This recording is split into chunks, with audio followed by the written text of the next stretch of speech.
So I'm here looking today at the new Asus EeePad Transformer, which is the latest Asus honeycomb tablet. And as you can see here, it has a 10-inch screen, and it's an IPS panel, so it has excellent viewing angles.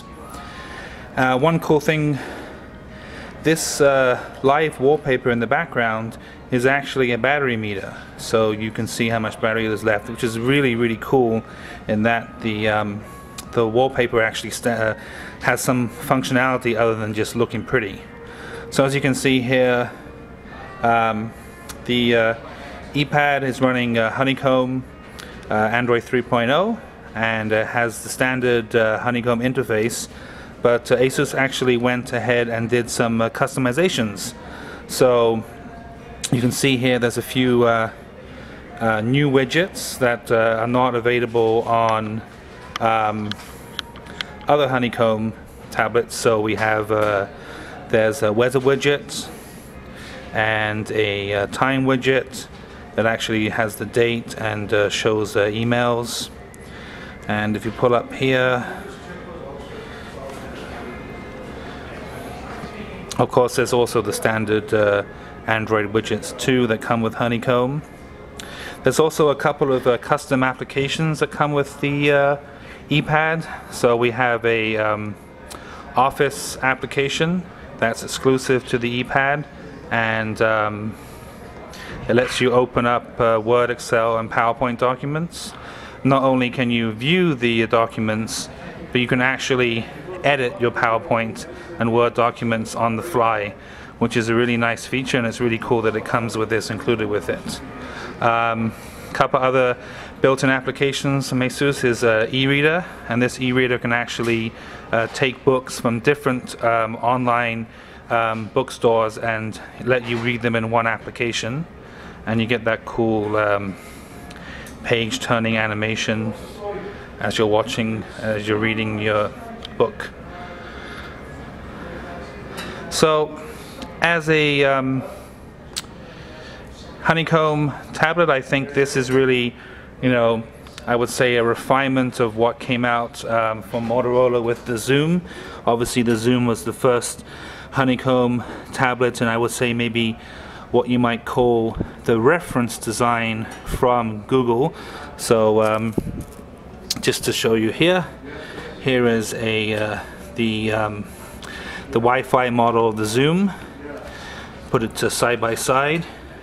You can see that the EeePad has a larger bezel, but the screen size is the same. From what I can see from looking at the EeePad compared to the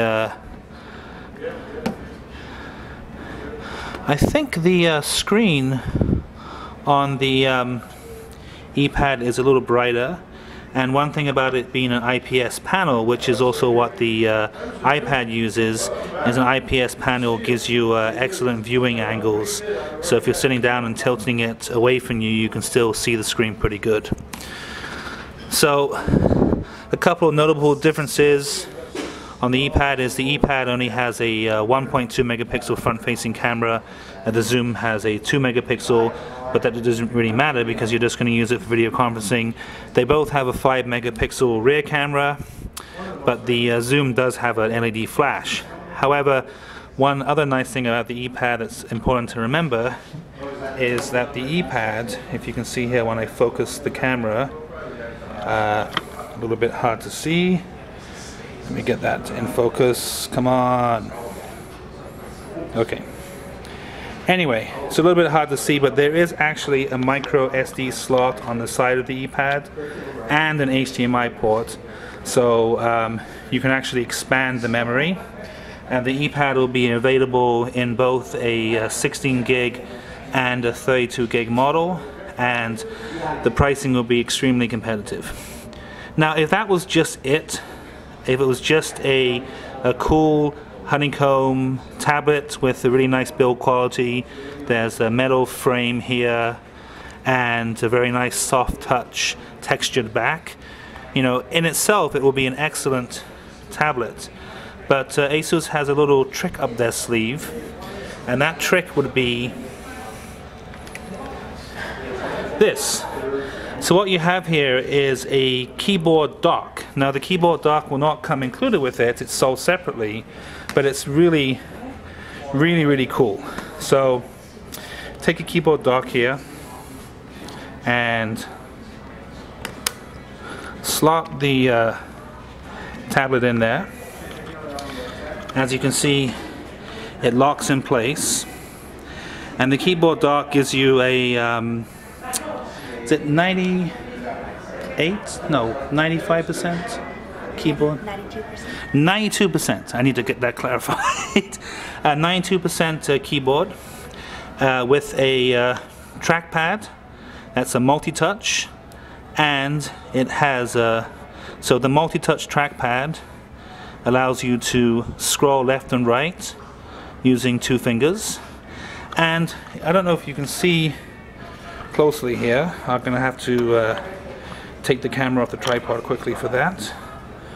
If you can see, the eePad actually has a mouse pointer, which is, you know, sounds kind of strange to say that's revolutionary, but for an Android device to actually have a mouse pointer that allows you to actually use Android applications with a mouse is pretty damn cool, especially if you're surfing the web. Obviously you can use the mouse, and you can actually use multi-touch scrolling, so I can scroll up and down with 2 fingers, and I can use the mouse to select things. So the keyboard dock also has some shortcuts on there. Allows you to turn off Wi-Fi, Bluetooth, change the volume, control your audio. So that itself is pretty cool. And I don't know if you can see on the side here, but the keyboard dock actually comes with USB ports. Now you might ask yourself, well, why does an Android tablet have USB ports? Because Asus has included a file browser, and the file manager actually lets you read files from a USB stick, an external hard drive, or connect it up to your PC so you can transfer data onto the device. So that's a really cool feature as well. And the icing on the cake, I guess, for the dock is that not only does the tablet itself have the battery, which gives you 9.5 hours of usage, but when you add the keyboard dock, you actually get 16 hours of use out of it. So having 2 batteries is really cool. And just to show you, you close it up, and your tablet has transformed into a small computer. I shouldn't say netbook, because it's not a netbook according to Asus, but so there we go. There's the EeePad Transformer on the optional keyboard dock, which I think really, if I was buying one, would not be optional. I would definitely have to have that. And it's coming soon in Canada from Asus. Thank you. But a couple of years ago, you couldn't have ever had a conversation with the Toronto Sun about a tablet or something. Well, I guess they're not interested in any laptops or